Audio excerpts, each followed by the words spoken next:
Bom, gente, estamos iniciando mais um Congresso Internacional de Tecnologias na Educação aqui no Unisalesiano, e hoje é com muita satisfação e honra que trazemos aqui o médico veterinário Gustavo de Calazans Marques. Ele vem falar um pouco para nós sobre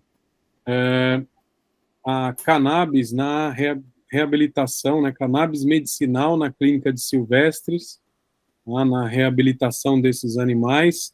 Gustavo, mais uma vez, gostaria de agradecer você pela contribuição e, por favor, pode ficar à vontade aí para iniciar a sua apresentação.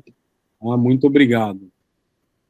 Eu que agradeço, agradeço muito o convite e, para mim, é sempre um prazer discutir sobre esse tema, que ele é tão polêmico, né, e onde há polêmica, existe muito o que se debater, né, o que aprender, o que se descobrir.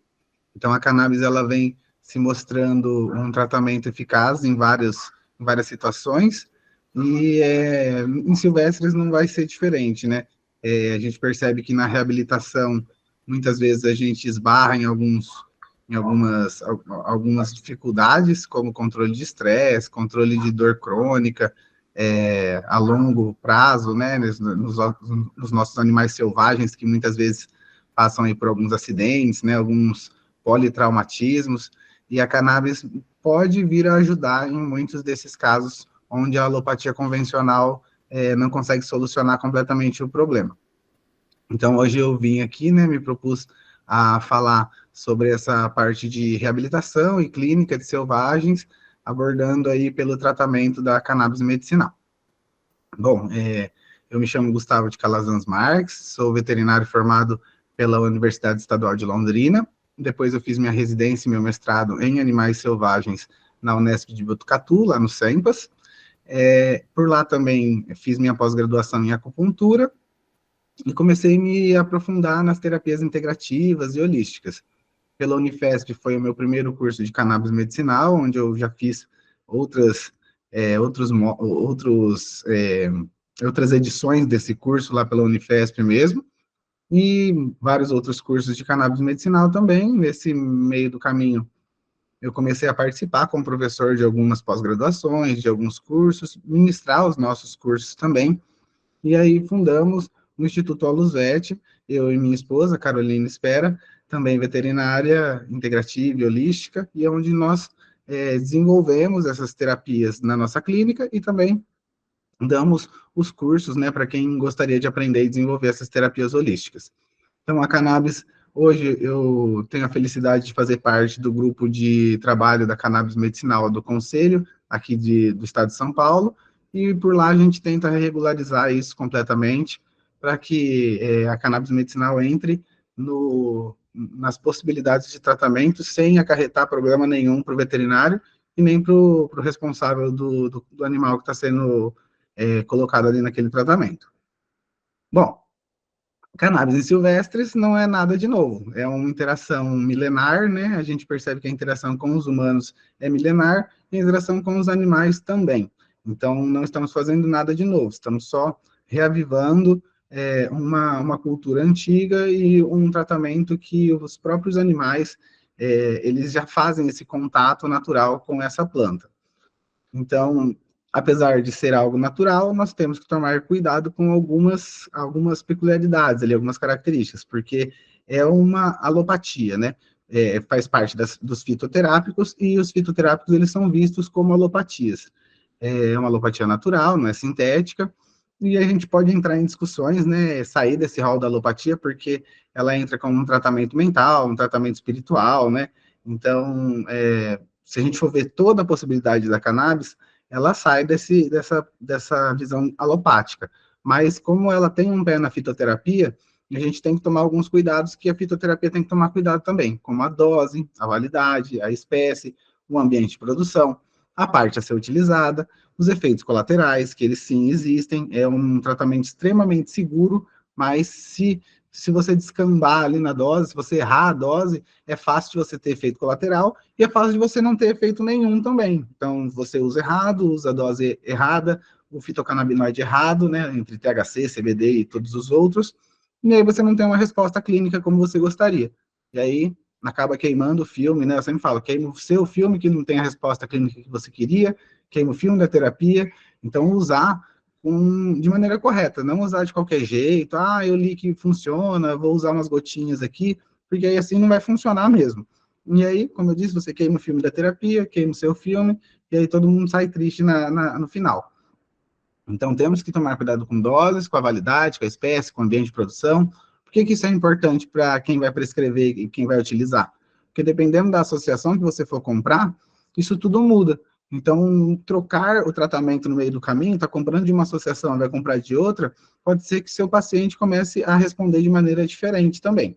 E a parte a ser utilizada, né? Ah, você vai comprar um óleo de semente, não vai adiantar de nada. Você vai comprar um óleo de cânhamo, talvez não adiante. Você vai comprar um óleo de full espectro de cannabis índica, então tem que tomar cuidado, vai devagar, porque você pode ter efeitos colaterais mais fortes, e assim por diante. Então, conhecer o que você está usando é fundamental para ter as respostas e não ter efeitos colaterais mais fortes. Mas também lembrando que é uma terapia extremamente segura, a gente vai ver sobre isso lá na frente. Mas para que usar a cannabis, né? Como eu disse, muitas vezes a cannabis ela vai trazer resultados que os alopáticos convencionais não conseguem trazer. Ela tem função, já foi provado cientificamente, né? Isso não é da minha cabeça, mas função analgésica, regulação metabólica, atua na função imune, melhorando essa resposta, né, nas células imunes, crescimento ósseo, estimulando osteoblasto e inibindo osteoclastos, função de convulsivante, né? Essa a gente não precisa nem ficar falando tanto, mas é principalmente pela regularização dos neurotransmissores. Tem função anti-inflamatória, regulador de estresse, antiemético, né? A gente vê isso muito nos tratamentos quimioterápicos. Também características antitumorais, consegue reduzir tumor e reduzir metástase. Então, isso é bem, bem legal, né? Algo muito promissor para a área de oncologia e promove a homeostase como um todo. Então, algo que para os silvestres, que muitas vezes vão ficar ali em cativeiro a vida inteira, é interessante. É algo extremamente antigo, como eu disse, não é nada de novo, é uma tendência que todos os povos desenvolveram, todos os povos utilizavam, todas as escolas antigas, né, a medicina tradicional chinesa, a Ayurveda, a medicina vinda ali da Europa, da Grécia, no caso, né, já cannabis é uma palavra grega, aqui mesmo os próprios índios utilizavam, então todas as culturas, elas utilizavam a cannabis sempre por esse viés medicinal ou espiritual, e também vendo toda a parte de construção, têxtil, né, utilizando essa parte física ali da matéria mesmo da planta. Então, é uma tendência antiga, uma das domesticações mais antigas da humanidade. Tem relato de 12 mil anos antes de Cristo, múmias que tinham sementes e bolsas feitas de cânhamo, que é a cannabis, né, mais voltada para a fibra, e sempre, então, vista de uma maneira medicinal e espiritual. Nunca abordada, né, de uma forma, assim, um uso adulto ou um uso como eles falam, me fugiu a palavra, um uso recreativo, né? Então, hoje em dia, a gente tem que começar a rever isso, porque talvez um uso adulto ou um uso recreativo esconda um uso medicinal. Por que esse adulto precisa, né, utilizar essa cannabis? Porque talvez ele tenha algum problema psicológico, psiquiátrico, físico, de dor crônica, mental, de insônia, alguma coisa assim, e ele está usando de uma maneira recreativa, visto como nós como recreativo, mas na realidade ele está usando de uma forma medicinal e nem ele sabe, né? Então, a gente tem que começar a rever também essas visões pejorativas da cannabis ou maconha, né? Por que não dizer maconha? Porque o que muda de cannabis para maconha? Só a origem da palavra. A gente pode ver aqui que muitas culturas desenvolveram o uso da maconha, da cannabis. A gente pode falar também do damá. Damá é em chinês, então não muda nada. A maconha, a cannabis, o damá, o cânhamo, a gente está falando tudo da mesma espécie, só de subespécies diferentes. O que muda é a origem da palavra. Então, por que cannabis é bem vista? Porque vem da cultura grega ali, vem da parte do Ocidente que nos criou, onde a gente tem uma visão ali da cultura soberana, né, onde o que é tentado passar para a gente, e a maconha vem da onde? De que cultura? Da cultura africana, dos negros. Então já se vê um preconceito grande em cima disso. A gente falar sobre marihuana. Marihuana é uma palavra que já é vista de maneira negativa. Por quê? porque vem da cultura mexicana. Então, quando se quer controlar e trazer algo negativo para aquela cultura, aí até as próprias palavras que vêm daquela origem se tornam negativas, e as palavras que vêm ali dos brancos, né, da cultura europeia, se tornam positivas. Então, isso existem vários estudos já mostrando que, se você pesquisar cannabis, tudo que vem é relacionado à parte medicinal e uma visão positiva, assim, né, científica. E se você pesquisar maconha, ou marihuana, ou qualquer coisa assim, só vai vir apreensão, droga, coisa negativa. Então, a gente já vê que em cima dessa medicação existe também muita política, muito controle social, né? Tudo isso é muito complexo. A gente está tentando trabalhar com algo que envolve várias outras esferas da sociedade. Então, isso complica bastante. E por que que funciona? Funciona porque nós temos um sistema endocannabinoide, todos os mamíferos, e também, graças a Deus, graças a algo superior aí que criou os animais, também todas as aves e os répteis e os anfíbios e os peixes e até animais, assim, até indivíduos mais rudimentares, né? Se a gente pode falar de esponjas, quinidários, todos eles já demonstram alguma parte do sistema endocannabinoide. Então, é o maior e mais complexo sistema de regulação a nível bioquímico. A gente percebe que é um sistema que interage com praticamente todos os outros sistemas dos corpos dos indivíduos. Está presente em todos os sistemas do corpo, então interage com todos os tecidos, com todos os outros sistemas, então o sistema de dopamina, serotonina, noradrenalina, todos os outros, né, substância GABA, glutamato, todos eles são impactados, né, pelo sistema endocannabinoide, principalmente na sua regulação. A evolução do sistema de ácido araquidônico, então, está totalmente relacionado à parte de resposta imune, de inflamação. Tem ação neuromoduladora, então essa é a sua principal ação, mas hoje a gente já sabe diversas outras. Presente há mais de 5 milhões de anos, presente em todos os animais, com exceção dos insetos. Então, aparentemente, os insetos não possuem receptores. Então, a visão mais rudimentar do sistema endocannabinoide é essa, onde a gente só pensava em no sistema endocannabinoide, né? A gente pensava só em dois endocannabinoides, que seria a anandamida e o 2-AG, o 2-araquidonoilglicerol, que estão aqui nesse lado esquerdo, nesse quadrado vermelho ou rosa, né? Não sei como vocês estão vendo, para mim é rosa. E a gente pode falar de um fitocannabinoide, que é um canabinoide que está na planta, que está lá no óleo da cannabis que a gente vai utilizar no nosso paciente. Por exemplo, o THC, ou CBD, ou CBG, ou CBN. Hoje em dia a gente conhece diversos tipos de fitocannabinoides, mas os dois mais presentes e fortes são o THC e o CBD. E quando a gente só conhecia esses dois endocannabinoides, esses dois fitocannabinoides, né, CBD e THC, e dois só receptores, o CB1 e o CB2, que são os receptores mais famosos, isso lá em meados de 2000, 2006, a gente acreditava que o sistema endocannabinoide ele se restringia só à fenda sináptica num feedback negativo, um feedback retrógrado, né, onde a fenda pós-sináptica mandaria aqui, né, produziria os endocannabinoides, que são esses triângulos verdes aqui, e esse endocannabinoide estimularia o receptor CB1 ou CB2, dessa maneira diminuiria influxo de cálcio, teria influxo de potássio, isso faria com que diminuísse a ação desse neurônio pré-sináptico e a exocitose aqui dos neurotransmissores do neurônio pré-sináptico. E aí você controla, né? Você faz, e isso é bem adaptativo. Se for necessário a liberação de mais neurotransmissor, assim se faz, né? Estimulam-se os receptores necessários, e se for necessário o controle, a redução da liberação desses neurotransmissores, como por exemplo, numa crise convulsiva, onde você quer reduzir o glutamato. E aí você vai ter redução da exocitose desse neurotransmissor. E aí você traz uma homeostase para a fenda sináptica, uma normalização ali, né, dos sinais nervosos.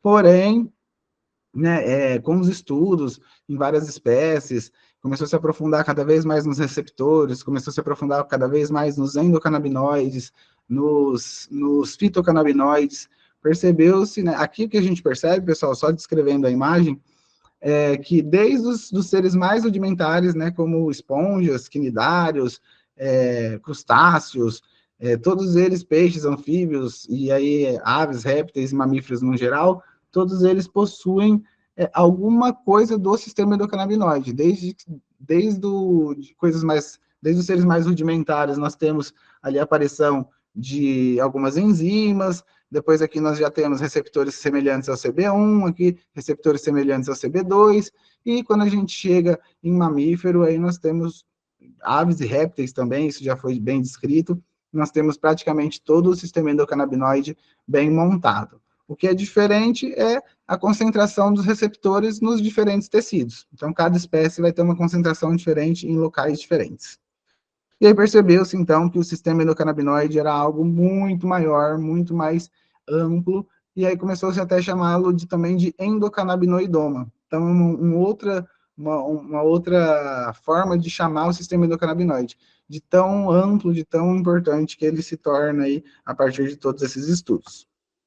E aí, do que estamos falando? Estamos falando desta planta aqui, a cannabis sativa. Espécie sativa lineus, né, e subespécie sativa ruderalis e índica. Então, temos a planta fêmea, que é essa que tem os cabelinhos brancos, e a planta macho, que é a que tem as bolinhas, os sacos de pólen. E o que nos interessa são as plantas fêmeas, porque nas plantas fêmeas nós temos essas gotículas de gordura sobre as suas flores, não são sobre as folhas, são sobre as flores.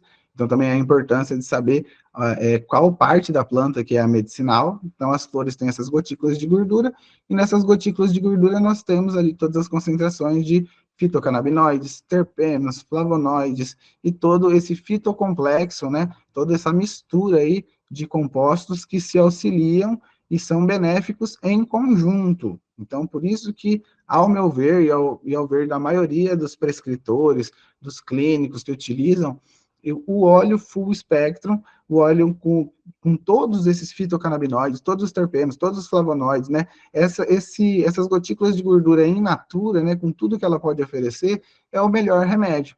Muito melhor do que uma indústria que tentou sintetizar uma molécula semelhante ou tentou extrair ali de tudo isso só uma molécula. A gente vai falar um pouco sobre isso. Porque nós temos aqui o efeito entourage, o efeito entourage, o efeito comitiva, seja lá qual a língua, né, que você quiser falar aí no caso. O efeito comitiva nada mais é que trabalhar com toda essa comitiva aqui que está no slide em conjunto. É você trazer todos os fitocannabinoides que estão aqui à direita, CBC, CBD, CBG, THC, THCV, delta 9, delta 8, THC, THCA, todos os fitocannabinoides possíveis, com todos os terpenos e todos os flavonoides que também estão presentes. Então, aqui a gente vê uma gama de terpenos e flavonoides sendo representados, e quando a gente utiliza o óleo full spectrum, a cannabis ali como um todo, a gente tem todo esse exército trabalhando a nosso favor. Quando a gente utiliza um CBD purificado ou um sintético, a gente vai estar trabalhando com uma molécula só, e aí isso faz com que essa molécula se torne um pouco mais tóxica, que você tenha que entrar com doses muito maiores para ter resposta clínica, e aí não é tão interessante assim. Então lembrem-se disso. Apesar de tudo isso que a gente está falando, né, a cannabis é um medicamento extremamente seguro, comparado com outras drogas e até medicamentos do nosso uso comum aqui, como ketamina, é uma droga que tem um efeito de dose letal, dose nociva, assim, muito, muito, muito acima do que a dose clínica. Você tem que fazer 1000 vezes a dose clínica para começar a ter uma resposta aí nociva, overdose, como seria no caso da ketamina, que em 38 vezes a dose você já tem isso. E como eu disse, aí dependendo da espécie, nós vamos ter concentrações diferentes. Olha aqui, por exemplo, né, uma concentração muito grande em cerebelo. E aí, por que é tão segura? Porque não tem nenhuma concentração aqui em tronco da base, onde você vai regular batimento, respiração, controle de temperatura. Então, você não vai interferir, mesmo numa grande overdose, você não vai interferir nesses centros. Isso faz com que seja uma medicação extremamente segura. E aqui são cérebros de ratos, né? Onde a gente está vendo aqui, escrevendo as concentrações nos diferentes locais. A gente percebe que o cerebelo é gigante a concentração. Então, para roedores, provavelmente, os tratamentos de problemas de deambulação, alterações relacionadas ao cerebelo, podem ser muito úteis. E esses estudos mostrando a concentração dos receptores nos tecidos, eles vão ser muito úteis para nós da área de silvestre, para a gente começar a entender, né, qual a principal função em cada uma das espécies, porque realmente os estudos são muito escassos. Então, percebam aqui como os receptores CB1 e os receptores opioides, eles estão muito próximos, muito semelhantes os locais de ação, os locais de atuação. E hoje a gente já sabe também de muitos estudos demonstrando a dimerização dos receptores CB1 com os receptores opioides, fazendo assim com que o animal, com que o sistema ele possa atuar no sistema dos receptores opioides indiretamente. Então, você vai ter uma resposta opioide sem precisar tomar opioide. Então, isso é bem interessante. Bom, eu resolvi trazer para vocês um caso clínico também, para elucidar, né, para exemplificar um pouco sobre tudo isso que a gente está falando, essa utilização, os porquês que funcionam, né? Esse é um caso de uma arara, a Lara, a araraúna, ela teve durante o voo, ela teve traumatismo craniano, gerou uma lesão de plexo braquial, isso fez com que ela gerasse uma perda de contração da pupila e uma paresia de membro torácico direito. Tem uma paresia ali de asa direita. Vou passar aqui o vídeo para vocês. Então, a gente pode ver aqui eu administrando óleo através de condicionamento, né? Eu dava mel para ela nessa seringa e ela aprendeu a tomar o óleo, então, bem tranquilamente. Era uma ave tranquila também, né? E a gente pode ver essa paresia aí do membro torácico direito, né? A asinha caída, a lesão ali na ponta do bico, na rinoteca, a gente pode ver a fratura da colisão, e pode ver a pupila também bem dilatadona, né? A gente sabe que esses animais eles fazem bastante contração de pupila, voluntária até. Ela não estava conseguindo fazer muito bem a contração. Então, iniciamos com o óleo, além do tratamento com acupuntura, né? Fisioterapia. E no dia seguinte, eu já senti uma melhora na contração da pupila. Então, isso a gente não espera uma melhora tão rápida, mas aqui eu já vi uma melhora na contração da pupila. Eu estava tentando fazer um vídeo para mostrar para o tutor. Então, a pupila já é um pouquinho mais contraída, ela dando umas contraidinhas de pupila. Isso ela já não estava fazendo no primeiro dia. Então, uma resposta legal. Mesmo colocando no sol, ela não fazia, tá, pessoal? Mas a paresia de membro ainda bem clara ali, né? Bem nítida. E aí continuamos, então, o tratamento com acupuntura e óleo, até que na segunda semana o tutor falou que não poderia mais continuar com o tratamento de acupuntura, e mantivemos, então, só no tratamento com o óleo. Mas aí, né, estamos falando do quê? Estamos falando de uma lesão de plexo, estamos falando de uma lesão de neurônio, estamos falando de neurônio motor inferior, né? A gente, qual que é a verdade comum, né, mais pejorativa aí da cannabis? Que a cannabis mata neurônio, que a maconha mata neurônio. E de onde que vem esse conhecimento, né, que a maconha mata neurônio? Vem desse estudo aqui de 1974, feito em animais silvestres, né, no macaco, onde foi utilizado, acho que o macaco rhesus, né, se eu não me engano, qual que foi? Não me lembro aqui qual espécie de macaco que foi utilizada. Deve estar descrito aqui no estudo. Mas o que foi feito? Né? Foi bombeado o equivalente a 63 cigarros de maconha de uma subespécie super forte, que é a Colômbia, sem suplementação de oxigênio, durante 5 minutos por 90 dias. Ou seja, esses animais foram asfixiados com fumaça por 5 minutos durante 90 dias. E depois foi feito o estudo das células do encéfalo e percebeu que tinha morte cerebral, morte de neurônio. Ou seja, é lógico, né? Se você se asfixiar durante 3 meses, provavelmente algumas células, alguns neurônios seus vão acabar vindo a óbito. Então, esse estudo ele é totalmente mal feito, ele é bem tendencioso também, que a gente vê que é uma época onde o presidente Nixon ele entra no poder e começa aquela guerra contra as drogas. Então, pode ser também que tenha sido muito manipulado a forma de fazer, o resultado. Então, o que a gente percebe, né, os estudos mais recentes e mais sérios, percebem que a cannabis ela tem capacidade de neuroproteção, né, e às vezes até de estimular uma neuroplasticidade, novos caminhos. Então, o uso da cannabis medicinal tem recebido crescente atenção devido às suas propriedades neuroprotetoras e potencial para modular a neuroplasticidade. Podem influenciar positivamente a plasticidade neuronal, promovendo regeneração de nervos danificados e facilitando a recuperação funcional após lesões traumáticas. Em relação à síndrome de Horner, a capacidade da cannabis de modular neurotransmissores, como acetilcolina e noradrenalina, pode desempenhar um papel importante na restauração do equilíbrio autonômico afetado pela lesão. Então, do que estamos falando ali, né, da Lara? Estamos falando de uma síndrome de Horner, né, uma lesão em região de encéfalo cervical ou plexo braquial, onde lesiona o nosso neurônio motor inferior, que é responsável por contração de pupila, movimento de face, e isso também influencia o membro torácico direito ali, porque a lesão provavelmente foi a nível de plexo. Então, é uma síndrome muito comum em gato, por exemplo, atropelado, né? A síndrome de Horner, ela é bem corriqueira e ela é bem difícil de reabilitar. Então, temos mais alguns estudos aqui, né, mostrando que o CBD tem potente ação na inibição da oxidação, processo que contribui para a destruição neuronal nesses processos inflamatórios. Este mecanismo neuroprotetor traz implicações para o tratamento de doenças de Alzheimer, Huntington e Parkinson. Está relacionado com níveis de GABA, então neurônios importantes para relaxamento, e que são regulados por ação de canabinoides nos receptores CB1 e associados à redução de processos oxidativos intraneurais inibidos pelo CBD. Então, mostrando também a capacidade aí de controlar a neuroinflamação através do CBD e, sem dúvida, muito melhor através do óleo full spectrum. Então, a síndrome de Claude Bernard Horner, a síndrome de Horner, também aí podendo ser desenvolvida nas aves. Então, nada mais é, né, do que uma lesão em região de plexo que vai influenciar no neurônio motor inferior ali, que influencia no controle de pupila, no controle de movimento de pálpebra, no controle de movimento de face, de sensação de face. Então, sensação não, de sudorese, né, em mamífero. Então, isso é muito comum, e quando acontece a nível de plexo braquial, como aconteceu ali no caso dela, a gente tem também uma importante sinal clínico no membro torácico, muitas vezes unilateral mesmo, não é bilateral, na maioria das vezes unilateral.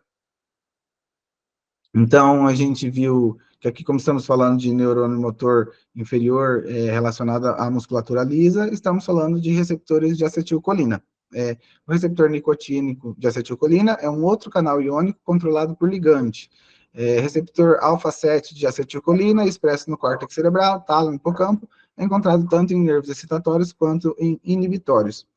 O CBD atua como modulador alostérico negativo do receptor alfa-7 de acetilcolina, e o THC aparentemente não teve nenhum efeito direto, mas pode ter efeito secundário atuando em enzimas e recaptação na fenda. Isso demonstra, né, como o sistema endocannabinoide está envolvido em todos os sistemas. Eu tinha vários outros slides aqui para falar de outros receptores também, só que a aula ia ficar gigantesca. Então, não é só esse receptor que o sistema endocannabinoide pode atuar, né? Aqui os fitocannabinoides podem atuar. São vários outros receptores de serotonina, de opioide para controle de dor, e também várias outras enzimas do sistema complemento, que vão atuar também controlando inflamação. Então, é um tratamento e um estudo muito profundo. Estudar a cannabis medicinal, você estuda a fisiologia de maneira muito profunda, porque você tem que relembrar aí toda a atuação e a fisiologia dos neurotransmissores, dos sistemas, como eles atuam, né, qual vai ser a função de cada neurotransmissor aí em cada região do corpo.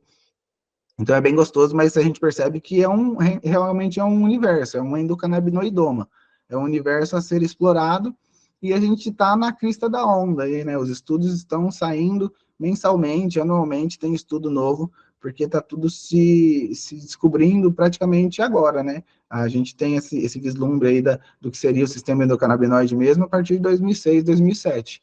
Então é tudo muito novo.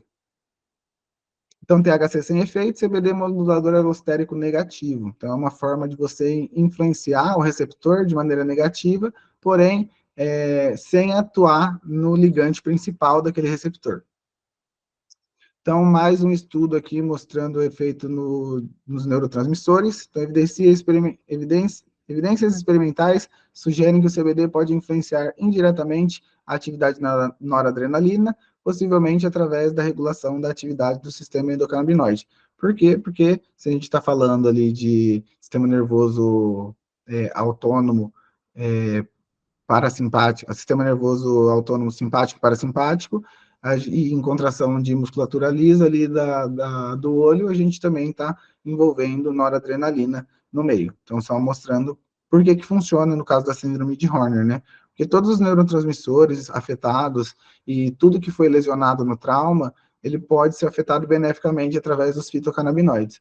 com neuroproteção, através de neuroplasticidade, estimulando novos caminhos e regeneração neuronal, e modulando todos os neurotransmissores que estão deficientes pelo trauma físico.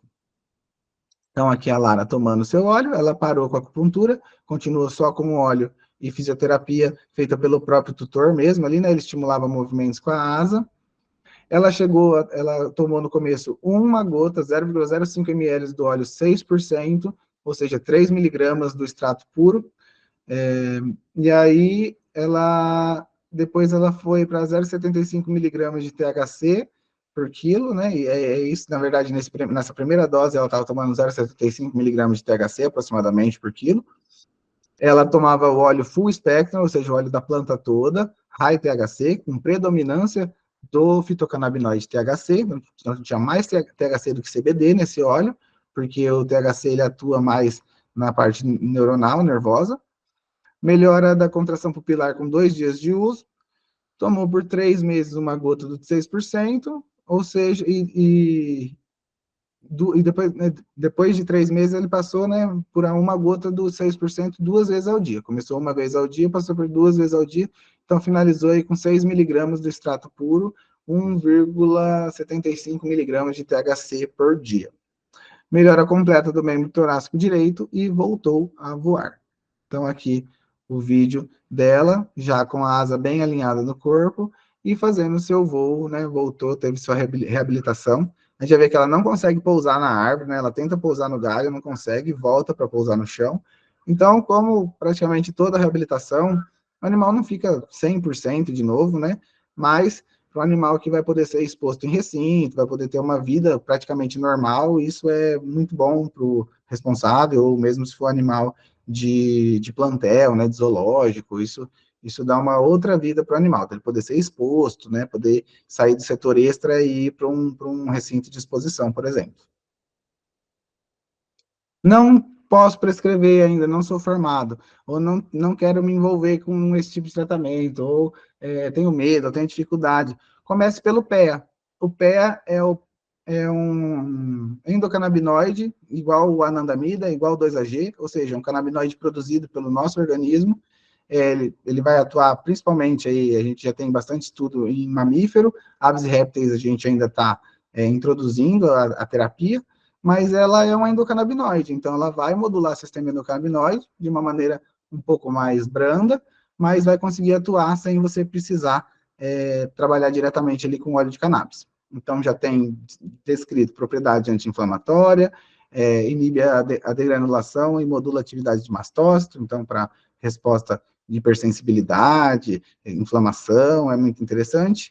Antinociceptivo, analgésico, neuroprotetor e modula a necrose e apoptose celular. Então, quase que um filho do óleo de cannabis ali. Um pouco menos de efeito, mas atuando no sistema endocannabinoide. Por várias vias. Ali o sistema endocannabinoide através dos receptores PPAR-alfa, o GPR5, por CB2, por TRPV1, aqui fazendo a mesma função aqui no caso do TRPV1 atuando no TRPV1, liberando a entrada de anandamida e 2-AG, então faz com que os endocannabinoides circulantes entrem mais fácil na célula, e aqui atuando também em PPR-alfa, que são receptores nucleares, que vão atuar diretamente nos canais iônicos aqui, determinados por voltagens, o TRPV1. Então, aqui só uma mini pílula, uma pílulazinha da fisiologia de um endocannabinoide. Imagina se dá todos os endocannabinoides, todos os fitocannabinoides, todos os receptores, todos os outros sistemas que interagem com esse. Então, é realmente um universo. Indicações aqui, evidência e efetividade da PEA, então síndrome de dor neuropática, de dor regional complexa, transtornos do espectro autismo, dor central pós-choque, síndrome de compressão nervosa, dor lombar e lombociática, fibromialgia, dor inflamatória musculoesquelética de doenças reumatológicas, dor aguda pós-cirúrgica, dor pélvica crônica, analgesia preventiva pós-cirúrgica, doenças neurodegenerativas. Então, aqui, normalmente é oral, de 300 a 1.200 miligramas ao dia, isso é para cães, né? Pode ser dividido em 3 doses, transdérmico, de 10 a 20 miligramas por dose. Então, isso vai depender muito da espécie, e provavelmente, né, em silvestres, a gente vai ter que acabar fazendo extrapolação alométrica, né, trazendo extrapolando alguma dose diferente aí para eles. Bom, vou convidar vocês a fazer parte aí do nosso Instagram e dos nossos cursos de prescrição de cannabis medicinal para veterinários.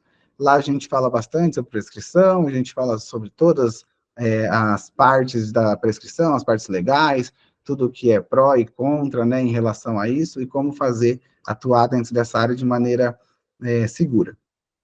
Eu agradeço muito, mais uma vez, o convite, eu fico muito feliz em falar sobre esse tema, e fazendo parte do grupo de trabalho do Conselho, me sinto até responsável em auxiliar vocês, então, no que precisar de qualquer coisa aí no tema, podem entrar em contato com a gente pelo Instagram, né, pelo e-mail, né, por qualquer uma dessas vias de contato aí comuns. E mais uma vez agradecer pelo convite.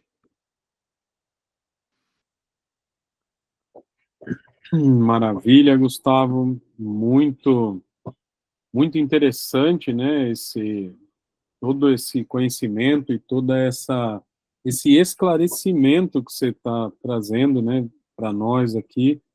Eu que sou apaixonado por fisiologia, é muito importante, né, nós chamarmos essa atenção aí para os efeitos realmente, né, do tratamento com o cannabis, e aonde ela faz o efeito, entender o efeito, né, justamente você explicou muito bem isso ali, gostei muito, parabéns, viu? A questão dos neuroreceptores, né, neurotransmissores e tudo aquilo que ela pode interferir nas sinapses, né? Então, eu gostei bastante aí da sua, da sua explicação. Tem uma dúvida para tirar, que deve ser dúvida de várias pessoas, né? Quando você falou de vários tipos de tratamento e logicamente, né, como isso pode interferir, né? A, a, Se eu tenho um paciente que ele está muito excitado, por exemplo, né, no caso, você comentou que é bem comum o tratamento para ataques epiléticos ou convulsões, né, que aí o paciente está muito excitado, né? É, Isso você utilizaria qual dos medicamentos, ou você faria uma junção entre eles? O que você... Porque convulsão é uma coisa um pouco comum até, né, nos Sim, tratamentos. é bem corriqueiro aí dentro da clínica de Silvestres também, né, pelos traumas crânioencefálicos, né.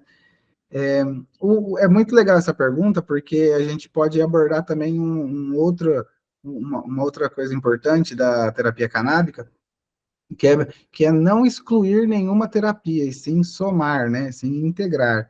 Então, a gente percebe que a cannabis ela tem um controle muito grande em crises convulsivas, epilépticas, somado ao tratamento convencional. Então, muitas vezes a gente consegue desmamar devagarzinho, ao longo de meses, o tratamento convencional, né, o alopático sintético convencional, mas muitas vezes, vamos falar assim, né, na maioria das vezes mesmo, muitas vezes a gente acaba ficando com o tratamento alopático sintético junto. Então, seria uma minoria dos casos que a gente desmama completamente os alopáticos sintéticos convencionais e fica trabalhando só com a cannabis. São casos onde a gente fica muito feliz, né, de poder excluir todos os outros medicamentos e trabalhar só com fitoterápico ali, que é bem seguro. Mas é bem difícil. Na maioria das vezes, ainda mais em animais politraumatizados, né, a gente vai acabar associando ao tratamento convencional. Então, mesmo se for tentar depois retirar o tratamento convencional, retirar de uma maneira muito branda, né, com muita cautela, porque ocorre sim de você tentar reduzir a dose do anticonvulsivante e o animal mesmo tomando óleo voltar a convulsionar, isso pode acontecer. Eu E vi aí, no um... caso, Oi? desculpa, eu acho que faltou responder só uma parte, né? Qual eu escolheria no caso? Para esse Isso. caso, eu iria para um produto mais rico em CBD. Então, para esse caso, até um CBD purificado, que não é o que eu gosto muito de trabalhar, ele seria bem visto. Porque se for trabalhar com óleos full spectrum, óleo da planta toda, você teria que entrar em contato com alguma associação, né, que está produzindo um óleo mais rico em CBD. Mas, lembrando que o sistema endocannabinoide é muito específico do indivíduo. Então, mesma espécie, um indivíduo pode tomar e se sentir relaxado, e o outro pode tomar e ter uma sensibilidade, uma alergia ao composto. Então, nada também é 100% de certeza.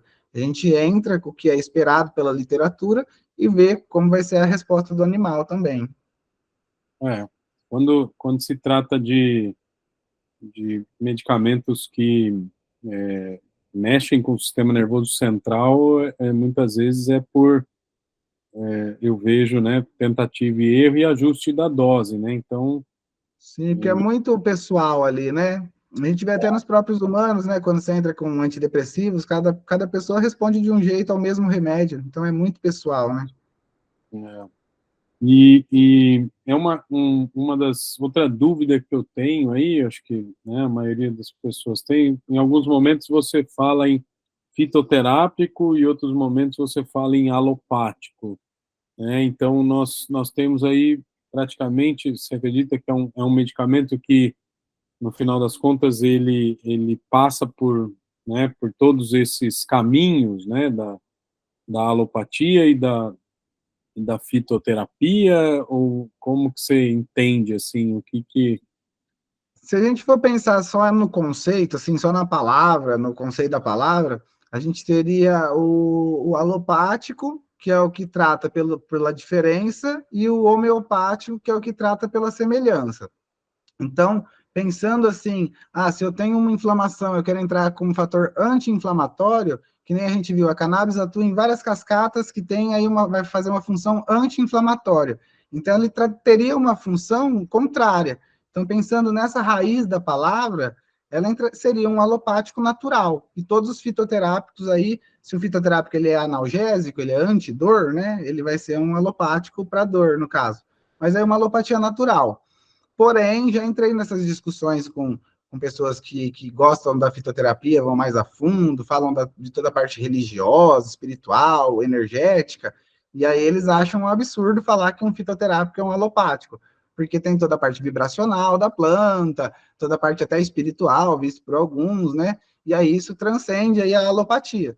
Então, olhando por esse lado mais energético, vibracional, até mesmo pensando aí que o próprio THC ele tem possibilidade de ser pró-inflamatório, então ele trabalharia ali como um homeopático, tratando pelo semelhante, né? Gerando um estímulo inflamatório pequeno e trazendo assim, uma resposta inflamatória. Então é muito complexo a gente falar que o fitoterápico ele é um alopático, mas dentro do conceito, se ele trata pelo contrário, ele entra em alopatia. Mas para mim é muito a mais, né? É um tratamento holístico, assim, que atua em todas as esferas do indivíduo. Mas falando assim bem cientificamente no conceito da palavra, ele se enquadraria ali numa alopatia natural. Maravilha, perfeito. Bom, Gustavo, acredito eu que nós não... eu não tenho mais perguntas. A professora Débora está aí conosco também. E se você tiver, né, alguma última mensagem aí para mandar, né, para os nossos alunos e as pessoas que vão nos assistir aí no congresso, por favor, fique à vontade. Bom, pessoal, eu queria mais uma vez agradecer, né? Eu fico muito feliz de poder estar falando com vocês sobre esse tema. É algo que, para mim, foi transformador na minha vida, porque eu sou paciente por diversos motivos, né? Mentais, físicos. Toda a minha história com a cannabis, ela iniciou de maneira medicinal e hoje eu tenho isso como aí um objetivo de vida mesmo, tentar difundir isso ao máximo, porque a gente percebe que realmente salva vidas, transforma vidas. Em alguns pacientes é só algo ali para ajudar no controle comportamental, mas em muitos é o que vai fazer esse animal ter uma qualidade de vida, parar de convulsionar diversas vezes ao dia, parar de ter uma dor lancinante que impede ele de ter qualidade de vida. Então, sejam corajosos e busquem o melhor tratamento aí para o paciente de vocês. Às vezes vai ser um pouco mais complexo, mas se vocês têm esse conhecimento, aí vocês têm que lançar a mão deles também. Então, agradeço e coragem aí para poder trazer o melhor para os pacientes de vocês. Obrigado, Gustavo. Gostaria de agradecer também, em nome do Unisalesiano, né, a sua disponibilidade aí para trazer tanto conhecimento nessa área, né, que é relativamente nova ainda. Existe ainda um pouco de preconceito, mas eu acho que os preconceitos estão sendo vencidos, principalmente por conta dos resultados que esses tratamentos têm dado em pacientes que muitas vezes a gente tinha uma grande dificuldade aí, né, de tratar e de reabilitá-los, né? Então, Sim. parabéns por você estar nessa área e agradeço você aí em nome do Unisalesiano. Muito obrigado.